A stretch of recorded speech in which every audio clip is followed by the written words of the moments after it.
मेरी मोहब्बत तो उसका छोटा भाई अंकित था। मैं चुपचाप थके हारे कदमों से अपने कमरे में आ गई। मुझे नहीं पता आगे उन दोनों में क्या बात हुई।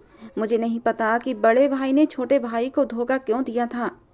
लेकिन मेरी दुनिया तो उजड़ चुकी थी। मैं अपने कमरे में थी जब मेरे पति का भाई यानी कि मेरा प्यार कमरे में आया था। उसकी आंखों में आंसू थे जिन्हें उसने बेदर्दी से साफ किया था। धीरे से चलता हुआ वो मेरे करीब आ गया था। मैं उठकर खड़ी हो गई। मैंने उसकी तरफ देखा तो वो नजरें चुरा गया। कहने लगा, दिव्या, मैंने तुमसे मोहब्बत की थी, सच्ची मोहब्बत। उस दिन जब तुम्हें मेरा फ़ोन लगा था तो गलती से ही लगा था। मैं अपने दोस्त राजेश को ही कॉल लगा रहा था, लेकिन वो फ़ोन तुम्हें लगा था। लेकिन तुम्हारी आवाज़ में एक ऐसा जादू था कि मैं तुम्हारी आवाज़ के जादू में खो गया था और मैंने तुमसे दोस्ती कर ली। धीरे धीरे ये दोस्ती कब मोहब्बत में बदली और कब इश्क में बदल गई मुझे पता ही नहीं चला। और उस दिन जब तुम अपने माँ बाप के साथ उस पार्टी में आई थी तो मैंने तुम्हें देख लिया था और तुम्हें पहचान भी लिया था, क्योंकि मैं तुम्हारी फ़ोटो पहले ही देख चुका था। लेकिन तुमने मुझे नहीं पहचाना था। और फिर मैंने अपने माँ बाप के जरिए तुम्हारे घर रिश्ता भी भेजा। तुम्हारे पापा और मेरे पापा दोस्त थे, इसलिए रिश्ता भी जल्दी हो गया था। मैं बहुत खुश था कि मेरी मोहब्बत अब मुझे मिलने वाली है। लेकिन मैं भूल गया था कि तुम मेरी किस्मत में नहीं हो। मैंने तुम्हें अपना चेहरा नहीं दिखाया था। मैं चाहता था कि शादी के बाद ही तुम्हें अपना चेहरा दिखाकर तुम्हें अचानक से सरप्राइज दूंगा, लेकिन उससे पहले ही मेरा सब कुछ ख़त्म हो गया। मेरे भाई ने मेरी खुशियाँ उजाड़ दी। मैं बस उसकी तरफ खाली खाली निगाहों से देख रही थी। मेरे पास बोलने के लिए कुछ भी नहीं बचा था। वो कहने लगा, वो मेरा बड़ा भाई सुमित है, मेरा नाम अंकित है। उसे आवाज़ें बदलने का हुनर आता है। उसने मेरी आवाज़ बदल कर तुम्हारे साथ धोखा किया और तुमसे शादी कर ली। मेरी आंखों से टप टप आंसू गिरने लगे थे। मैं अब भी कुछ नहीं बोली थी कि तभी कमरे में मेरा पति सुमित दाखिल हुआ। गुस्से से अंकित की तरफ देखा और कहने लगा, मैंने तुमसे कहा था ना, जाओ यहाँ से। तुम यहाँ क्या करने आए हो? मैंने तुमसे पहले ही कहा था दिव्या मेरी पत्नी है, उसका और तुम्हारा कोई संबंध नहीं है। क्या सबूत है कि तुमने जिस लड़की से मोहब्बत की वो लड़की यही दिव्या है? अंकित कहने लगा, सबूत तो मेरे पास सारे थे, लेकिन वो सबूत आपने सब मिटा दिए हैं क्योंकि आपकी नीयत में खोट था। इससे पहले कि अंकित कुछ और कहता, सुमित ने उसे धक्के देकर घर से निकाल दिया। मैं कमरे में अकेली रह गई थी और अपनी किस्मत पर बैठी आंसू बहा रही थी। कुछ दिन ऐसे ही बेरंग से गुजर गए थे। अंकित दोबारा नहीं आया था, या शायद अमित ने उसे आने नहीं दिया था। लेकिन पता नहीं क्यों मेरा दिल अंकित का इंतजार करता था। मैंने मोहब्बत की थी अंकित से, बेतहाशा मोहब्बत की थी। उसके बिना ज़िंदगी के बारे में सोचा भी नहीं था। लेकिन बीच में सुमित ने हम दोनों को एक दूसरे से जुदा कर दिया था।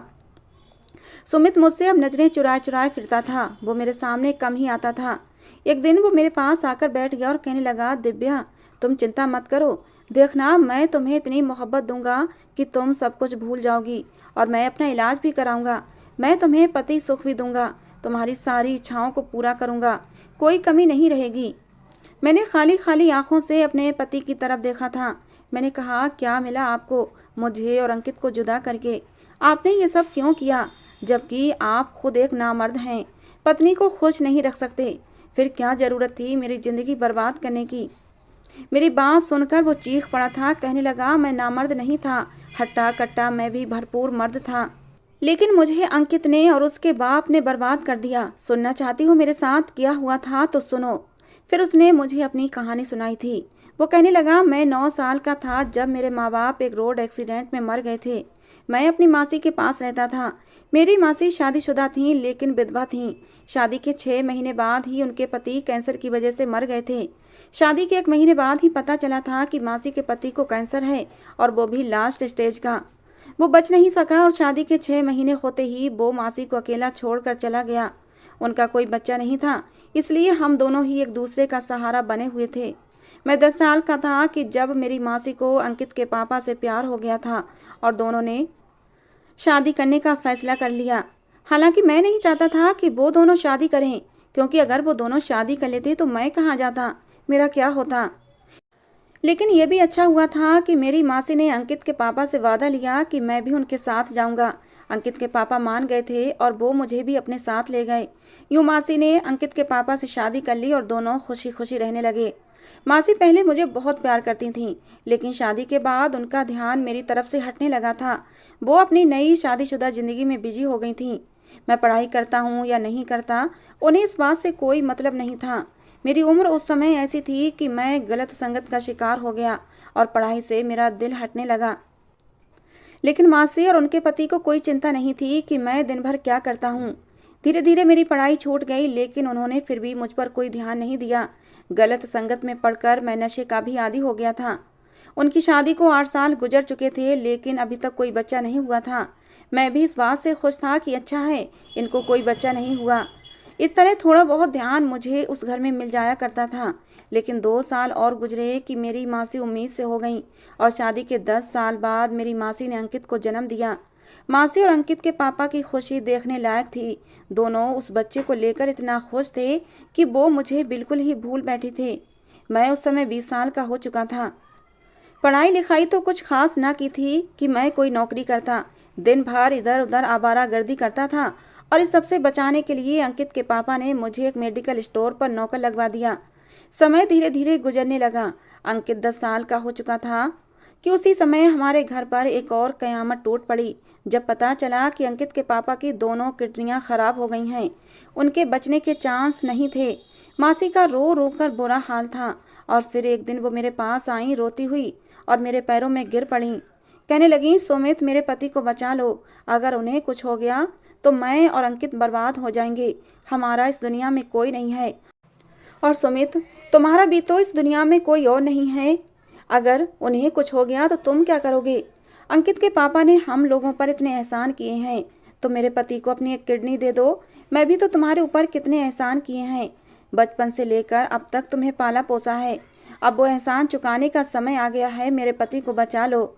मेरी मासी मेरे पैरों में बैठी हुई थीं और मुझसे अपने पति की ज़िंदगी की भीख मांग रही थीं। मुझे अपनी मासी से बहुत मोहब्बत थी। मैं उन्हें इस तरह रोता हुआ नहीं देख सकता था। मैंने मासी को कंधों से पकड़कर उठाया। मैंने कहा, मासी आप इस तरह मत रोएं। हम कल ही डॉक्टर के पास चलेंगे और मैं अपने सारे टेस्ट कराऊंगा। अगर मेरी किडनी मौसा जी को लगती है तो मैं उन्हें ज़रूर अपनी किडनी दूंगा। अगर मेरी वजह से उनकी जान बचती है तो ये बात मेरे लिए गर्व की बात होगी। अगले ही दिन मैं अस्पताल पहुंच गया था। सारे टेस्ट हुए और किस्मत ये थी कि मेरी किडनी मौसा जी की किडनी से मैच हो गई थी। मैंने किडनी मौसा जी को दे दी। कुछ ही दिनों में अंकित के पापा एकदम सेहतमंद हो गए थे। कुछ दिनों के लिए सबका व्यवहार मेरे लिए बदल गया था। वो लोग मुझे ऐसे पलकों पर बिठाकर रखते जैसे मैं इस घर का मालिक हूँ। मैं भी बहुत खुश था कि चलो इस बहाने ही सही मुझे घर वालों का प्यार मिला। लेकिन धीरे धीरे सबका व्यवहार फिर से बदलने लगा था। लेकिन अंकित मुझसे बहुत प्यार करता था। वो हमेशा मेरा सम्मान बड़े भाई की तरह करता था। मैं भी उसे अपना छोटा भाई मानता था और उसकी बहुत केयर करता था। जिंदगी यूं ही अपनी रफ्तार से चली जा रही थी कि मौसी ने मेरे लिए एक लड़की पसंद की थी। मुझे भी वो लड़की पसंद थी और जल्दी ही शादी की तारीख भी रख दी गई थी। सब घर वाले शादी की तैयारियों में बिजी थे। मेरी उम्र उस समय कुछ ज़्यादा हो चुकी थी, लेकिन मुझे फिर भी इस बात की खुशी थी कि कम से कम मेरा घर बस रहा था। मैं अपनी आने वाली ज़िंदगी के सपने सजा रहा था कि मेरा भी अपना एक परिवार होगा, मेरी पत्नी होगी, मेरे बच्चे होंगे। जोर शोर से शादी की तैयारियां हो रही थीं। जब मेरी शादी हो रही थी उस समय अंकित 15 साल का था और वो अपनी उम्र के बच्चों के साथ लॉन में खेल रहा था कि तभी हमारी शादी वाला घर मातम में बदल गया था। लॉन में बिजली की फिटिंग हो रही थी क्योंकि पूरे लॉन को सजाया जा रहा था, तो हर तरफ लाइटिंग हो रही थी। बिजली के तार फैले हुए थे। मैं भी काम वाले लड़कों से बिजली की फिटिंग करवा रहा था कि तभी ये खुले हुए तार पर अंकित का पैर पड़ने ही वाला था, क्योंकि वो खेलते हुए उस नंगे तार के बहुत पास पहुंच चुका था। मैंने चीखते हुए अंकित को आवाज़ लगाई कि वहाँ से हट जाओ, लेकिन उसने मेरी आवाज़ नहीं सुनी थी क्योंकि शादी वाला घर था। लॉन में बजते डीजों की आवाज़ ने मेरी आवाज़ को कहीं गुम कर दिया था। वो लगातार पीछे को हटता जा रहा था। मैं सब छोड़कर तेजी से भागता हुआ अंकित के पास पहुंचा था। मैंने अंकित को धक्का दिया, लेकिन मेरा पैर फिसल गया और मैं उसी नंगे तार पर जाकर गिरा था। बिजली का तेज झटका मेरे पूरे शरीर में फैल गया था। कुछ देर तक मुझे होश रहा था। मैं अपने आसपास चीखों पुकार की आवाज़ को महसूस कर रहा था। अंकित चीख चीख कर लोगों को बुला रहा था और फिर मैं होश की दुनिया से बेगाना हो गया था। मुझे नहीं पता फिर क्या हुआ था। मेरी आँख खुली तो मैं अस्पताल के बेड पर लेटा हुआ था। मेरा पूरा शरीर नीला पड़ चुका था। जब मुझे होश आया तो मेरी मासी मेरे पास बैठी हुई थी। मुझे देखकर उनकी आंखों में आंसू आ गए। कहने लगी, एक बार तुमने मेरे पति की जान बचाई थी, आज तुमने मेरे इकलौते बेटे अंकित की जान बचाई है। तुम मेरे परिवार के मसीहा हो। तुम न होते तो आज मैं अपने पति और अपने बेटे दोनों को खो चुकी होती। मासी मेरा हाथ पकड़कर रोने लगी थी। मैं कुछ भी नहीं बोला। मेरे अंदर इतनी ताकत ही नहीं बची थी कि मैं कुछ बोल पाता। मासी ने कहा कि तुम्हारी हालत बहुत ख़राब हो गई थी, डॉक्टरों ने बहुत मुश्किल से तुम्हारी जान बचाई है। लेकिन मैंने महसूस किया ये सब बोलते हुए मासी मुझसे नज़रें चुरा रही थीं, जैसे कुछ तो बहुत गलत हुआ है। मैंने कहा, मासी क्या बात है, क्या आप मुझसे कुछ छुपा रही हैं? मासी कुछ नहीं बोली। कहने लगी, अभी कुछ ही देर बाद डॉक्टर आएगा, वो तुम्हें सब कुछ समझा देगा। लेकिन देखो, तुम चिंता मत करो, तुम्हारी जान बच गई है, यही बहुत है। मासी बहुत देर तक मेरे पास बैठी रहीं और इधर उधर की बातें करके मुझे बहलाने की कोशिश करती रहीं, लेकिन मुझे लग रहा था जैसे कुछ तो अनहोनी हुई है। मैंने कहा, मासी शादी वाला घर था, शादी का क्या हुआ? आपने लड़की वालों से क्या कहा? मासी मेरी बात सुनकर एकदम से नजरें चुरा गईं। कहने लगी, ये सारी बातें हम बाद में करेंगे, अभी फिलहाल तुम ठीक होकर घर चलो, सारी बातें बाद में होंगी। मैंने कहा, नहीं मासी, मुझे बताओ, संगीता के घर वालों से आपने क्या कहा? मासी कहने लगी, अब ये शादी नहीं हो सकती। मैंने कहा, क्यों? क्यों नहीं हो सकती? जैसे ही मैं ठीक हो जाऊंगा मैं संगीता से शादी करूंगा। मैंने अपनी आने वाली ज़िंदगी को लेकर कितने सपने सजाए हैं, मैं अपने सपने यूं टूटने नहीं दूंगा। मेरे बच्चे होंगे, मेरी पत्नी संगीता होगी, वो कितना खुश थी शादी से। मैं उसे फ़ोन पर बात करूंगा। मुझे बिजली का करंट लगा है, मैं कोई मर तो नहीं गया कि ये शादी टूट जाएगी। माँ से कुछ नहीं बोली और चुपचाप मेरे पास से उठकर चली गई। कुछ ही देर बाद डॉक्टर मेरे पास आया। उसने मेरा चेकअप किया। कहने लगा, तुम्हें बिजली का बहुत तेज करंट लगा था, इतने करंट के बाद किसी का बचना मुश्किल होता है, लेकिन तुम किस्मत वाले थे कि बच गए हो। लेकिन तुम्हारे अंदर एक बहुत बड़ी कमी आ गई है। मैं हैरत से डॉक्टर की तरफ देख रहा था। मैंने अपने हाथ पैर हिलाकर देख लिए थे, मेरे चारों हाथ पैर बिल्कुल ठीक थे। मैं बिल्कुल भी अपाहिज नहीं हुआ था। मेरा दिमाग भी बिल्कुल ठीक तरह से काम कर रहा था। मेरी आंखें भी बिल्कुल ठीक ठाक काम कर रही थीं। मैं सबको देख पा रहा था। फिर भला मेरे अंदर क्या कमी आई थी? मैंने डॉक्टर से कहा, क्या बात है, आप ऐसा क्यों कह रहे हैं? मैं तो बिल्कुल ठीक ठाक हूँ। हाँ, मेरे अंदर थोड़ी सी कमी आई है कि मैं कमजोरी महसूस कर रहा हूँ, लेकिन मेरे अंदर ऐसी कैसी कमी आ गई जो आप मुझे इस तरह से डरा रहे हैं? डॉक्टर कहने लगा, बिजली का करंट लगने की वजह से तुम नामर्द हो गए हो। अब तुम कभी भी अपनी पत्नी को खुश नहीं रख सकते। ये सुनते ही मैं हैरत से मुंह खोले डॉक्टर को देखता रह गया। मुझे विश्वास नहीं आ रहा था, ये उसने क्या कह दिया था। मुझे मासी की वो बात याद आने लगी कि ये शादी अब नहीं हो सकती। डॉक्टर जा चुका था और मेरी पूरी दुनिया ही लुट चुकी थी। सब कुछ खत्म हो चुका था। मेरे सपने टूटकर चकनाचूर हो चुके थे। मैं कभी बाप नहीं बन सकता था। मैं अपनी पत्नी को कभी खुश नहीं रख सकता था। शादी करने का तो फिर कोई मतलब ही नहीं था। बेआवाज आंसू मेरी आंखों से बह रहे थे। ना जाने कितनी देर तक मैं अपनी किस्मत पर आंसू बहाता रहा। जिंदगी में मुझे कभी कोई खुशी नहीं मिली थी। बचपन में माँ बाप छोड़कर चल बसे। जब मासी ने माँ बाप का प्यार दिया तो मासी ने भी शादी कर ली और अपनी एक नई दुनिया बसा ली। मासी की खुशियों को नजर न लगे, मासी की खुशियाँ उजड़ न जाएं, इसलिए अपनी एक किडनी देकर मौसा जी की जान बचा ली। भगवान ने एक भाई दिया था, अंकित, जिसे मैं दिलो जान से चाहता था। उसकी जान बचाने के लिए आज मैंने अपनी मर्दानगी भी खो दी थी। कुछ लोग इस दुनिया में सिर्फ दुख उठाने के लिए क्यों आते हैं?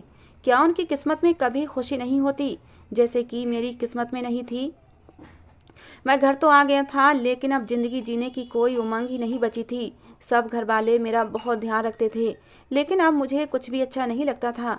धीरे धीरे मेरे शरीर की जो कमजोरी थी वो ठीक हो गई थी, लेकिन जो मेरे अंदर कमी बैठ गई थी वो ठीक नहीं हो सकी थी। मेरी मर्दाना ताकत खत्म हो चुकी थी।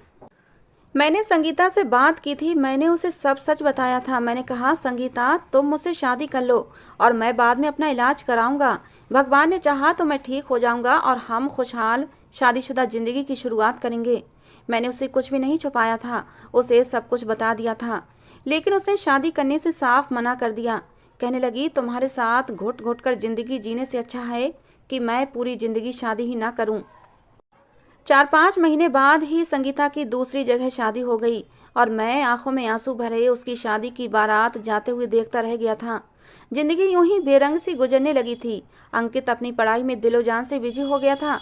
समय पर लगाकर उड़ गया और अंकित जवान हो गया और मैं बूढ़ा हो गया।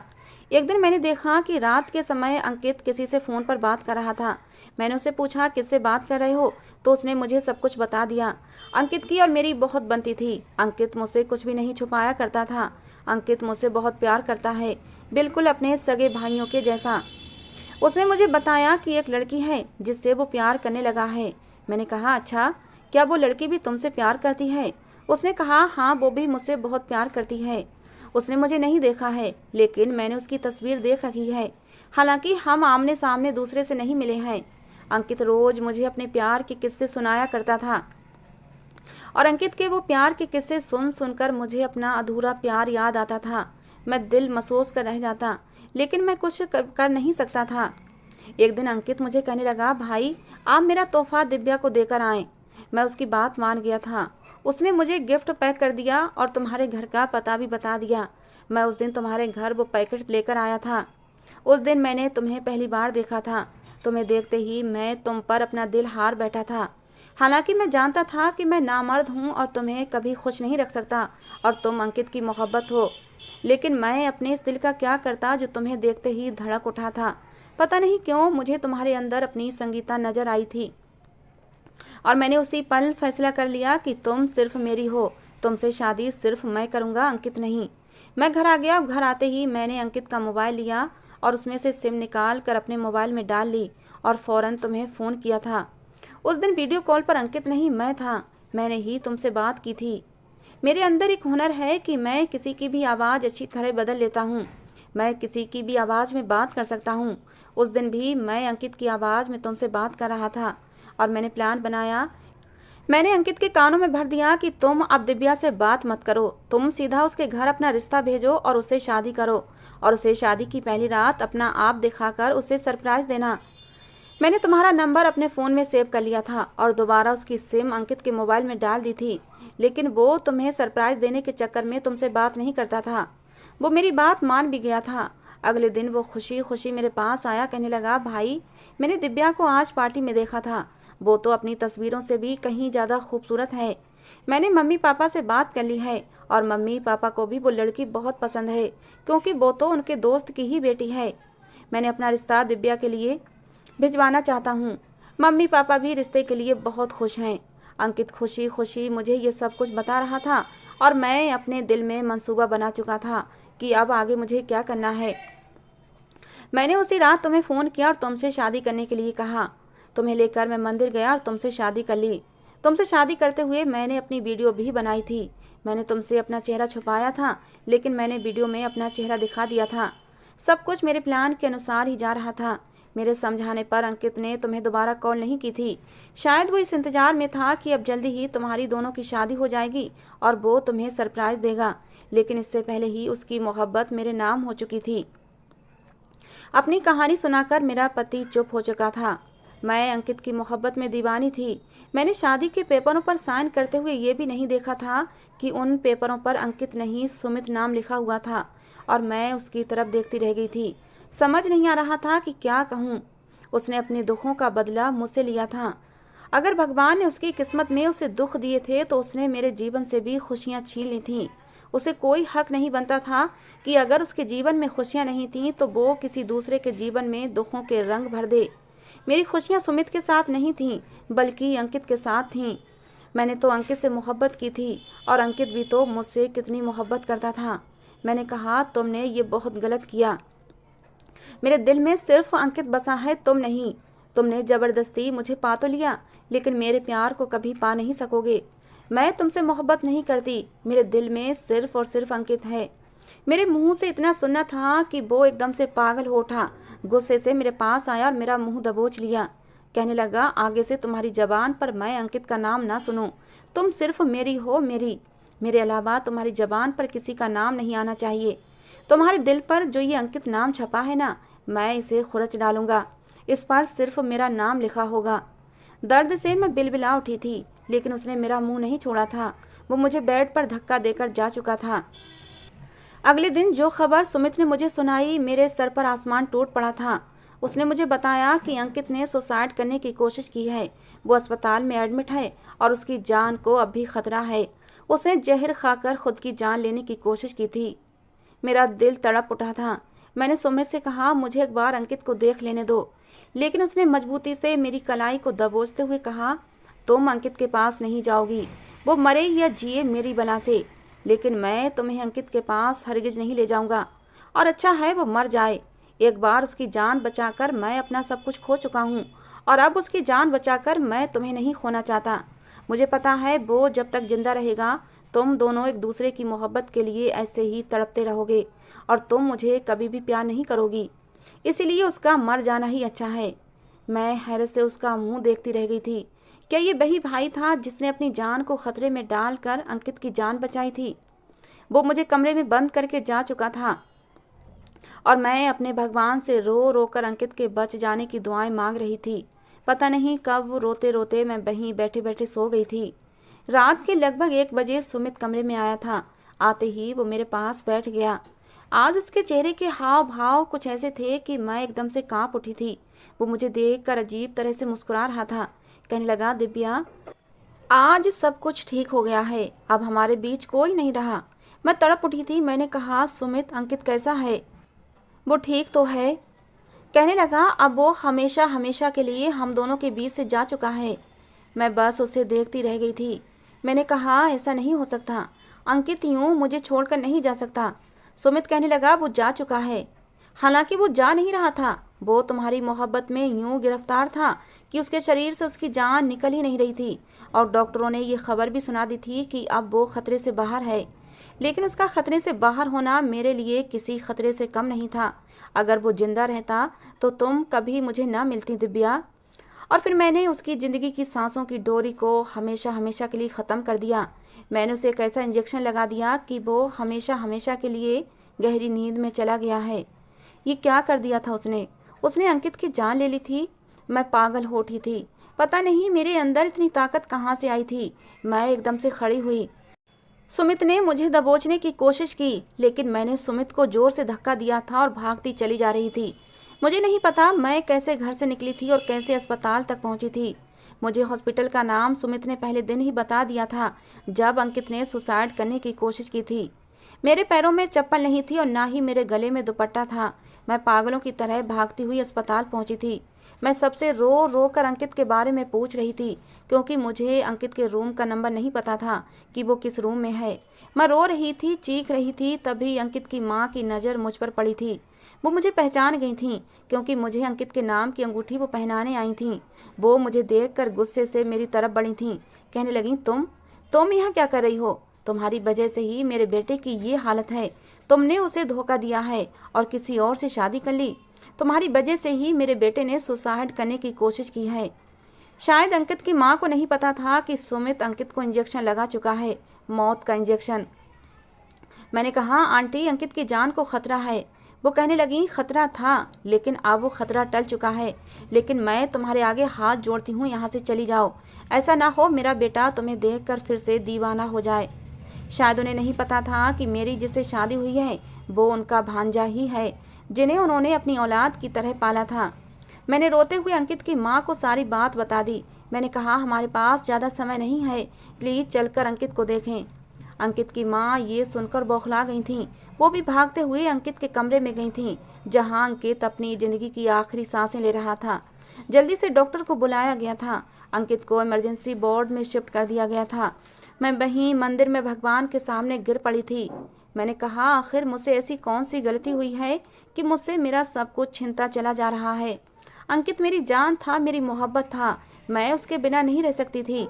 हे भगवान, या अंकित को ठीक कर दे या फिर मेरी भी जान ले ले। मुझे पता था सुमित कभी भी मुझे नहीं छोड़ेगा और मैं कभी अंकित को पा नहीं सकूंगी, लेकिन मुझे सिर्फ अंकित की जान की परवाह थी। अगर उसे कुछ हो जाता तो मैं अपने आप को ज़िंदगी भर माफ़ नहीं कर पाती। और शायद मेरी दुआओं का रंग था या फिर मेरी मोहब्बत का असर कि अंकित की जान बचाने में डॉक्टर कामयाब हो गए थे। और जब अंकित को होश आया तो उसने पहली बार मेरा ही नाम लिया था। डॉक्टर ने कहा कि अंकित दिव्या नाम की किसी लड़की को बुला रहा है। मैं भागती हुई अंकित के कमरे में गई थी। मैं अंकित से लिपट कर रो पड़ी थी। मुझे उस समय परवाह नहीं थी कि मैं रिश्ते में अंकित की भाभी बन चुकी थी। मेरा उससे कोई रिश्ता नहीं था, लेकिन मैं अपनी इस मोहब्बत का क्या करती जो मेरे दिल में अंकित के लिए मौजूद थी। अंकित ने भी मुझे अपनी बाहों में भर लिया था और वो भी रो रहा था। मैंने कहा, अंकित तुमने ये सब क्यों किया? आखिर क्यों किया तुमने ये सब कुछ? अगर तुम्हें कुछ हो जाता तो मैं क्या करती? अंकित कहने लगा, दिव्या मैं तुम्हारे बिना कैसे जिंदा रह सकता हूँ? जानती हो ना मैं तुमसे कितनी मोहब्बत करता हूँ। और तभी मुझे एहसास हुआ और मैं एकदम उसकी बाहों के घेरे से निकल गई थी। मैंने कहा, अंकित अपनी ज़िंदगी की नई शुरुआत करो। मैं तुम्हें कभी नहीं मिल सकती।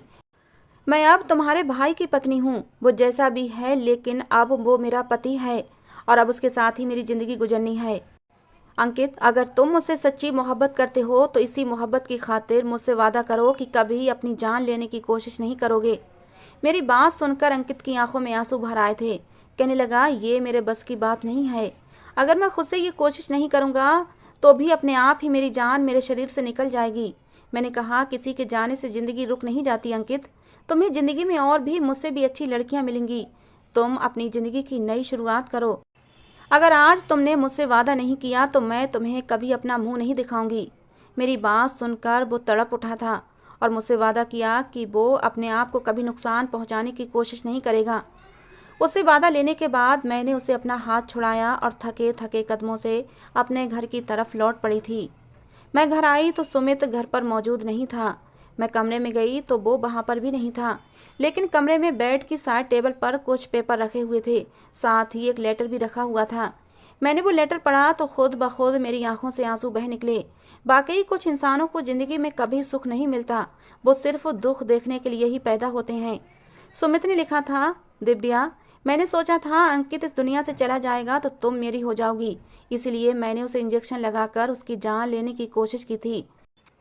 लेकिन जब मैंने तुम्हें अंकित के लिए इतनी दीवानगी से भागते हुए देखा तो मैं समझ गया था तुम मेरी कभी नहीं हो सकती। मैं कुछ दूर तक तुम्हारे पीछे भागा था, लेकिन तुम अपनी जान की परवाह किए बगैर, गाड़ियों की तेज रफ्तार की परवाह किए बगैर भागती चली जा रही थीं। और उस समय मैंने अपने कदम पीछे खींच लिए थे। ये तलाक के पेपर हैं, इन पर मैंने साइन कर दिए हैं। तुम भी साइन कर दो और आज़ाद हो जाओ मेरी कैद से। अंकित के साथ खुश रहना। आज एक बार फिर सुमित ने अंकित की खातिर अपना सब कुछ कुर्बान कर दिया था। खत में लिखा था कि मैं तुम सबको छोड़कर जा रहा हूँ, हमेशा हमेशा के लिए। मैं कभी लौटकर तुम्हारी ज़िंदगी में वापस नहीं आऊँगा। मैं तुम्हारा गुनहगार हूँ। मैंने तुम्हारे और अंकित के साथ गलत किया, मुझे माफ़ कर देना। मेरी तरफ से मेरी मासी से भी माफ़ी मांग लेना, मैंने उनका भी दिल दुखाया है।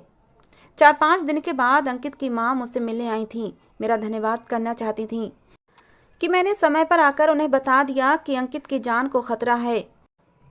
और फिर मैंने उन्हें सुमित के बारे में सब कुछ बता दिया कि वो मुझे तलाक देकर हमेशा हमेशा के लिए जा चुका है। और सुमित का लिखा हुआ खत भी अंकित की माँ की तरफ बढ़ा दिया। अंकित की माँ की आंखों में आंसू आ गए थे। दिव्या, सुमित ने हमेशा अपने आप को मेरे परिवार के लिए कुर्बान किया है और आज भी उसने अंकित के लिए खुद को कुर्बान कर दिया। तुम अंकित की मोहब्बत हो, शायद जज्बातों में बहकर अंकित से तुम्हें उसने छीन लिया था और अपना बना लिया था, लेकिन देर से ही सही उसे समझ आ गया कि तुम और अंकित एक दूसरे के बिना नहीं रह सकते, इसीलिए वो तुम दोनों के बीच से चला गया है। कुछ ही दिन बाद मेरी और अंकित की शादी धूमधाम से हो गई थी। मैं अपने माँ बाप के घर वापस आ गई थी और मेरे माँ बाप ने मुझे माफ़ भी कर दिया था। और फिर मेरे माँ बाप ने ही पूरे रीति रिवाज से और धूमधाम से मेरी शादी अंकित से की थी। सुहागरात को जब अंकित मेरे पास आया तो बेकरारी से मेरा हाथ थामते हुए कहने लगा, दिव्या कभी मुझे छोड़कर मत जाना। मैंने भी उससे वादा किया था, क्योंकि मैं भी तो उसे छोड़कर नहीं जाना चाहती थी। सुकून से आंखें मूंदते हुए मैंने अंकित के सीने से सर टिका दिया था और अंकित ने मुझे अपनी बाहों के घेरे में कस लिया था और मेरे माथे को चूम लिया था। जिंदगी में हर तरफ अब बहारें थीं। हाँ, सुमित की तरफ से थोड़ा दुख जरूर था, लेकिन उसने जो कुछ मेरे और अंकित के साथ किया वो भी गलत किया था। उसे ऐसा नहीं करना चाहिए था। मैंने दिल से दुआ की थी कि सुमित जहाँ भी रहे भगवान उसे खुश रखे। तो दोस्तों, ये थी हमारी कहानी। आपको कैसी लगी ज़रूर बताना। प्लीज़ अपनी राय इस कहानी को लेकर ज़रूर देना। आप लोगों के प्यारे प्यारे कमेंट्स पढ़कर मुझे और अच्छी अच्छी कहानियाँ लिखने के लिए बहुत ही हिम्मत मिलती है और मुझे कहानियाँ लिखते हुए खुशी भी महसूस होती है। तो प्लीज़ दोस्तों एक प्यारा सा कमेंट ज़रूर कर दिया करें, जिससे कि मैं आपके लिए प्यारी प्यारी कहानियाँ लेकर आती रहूँ।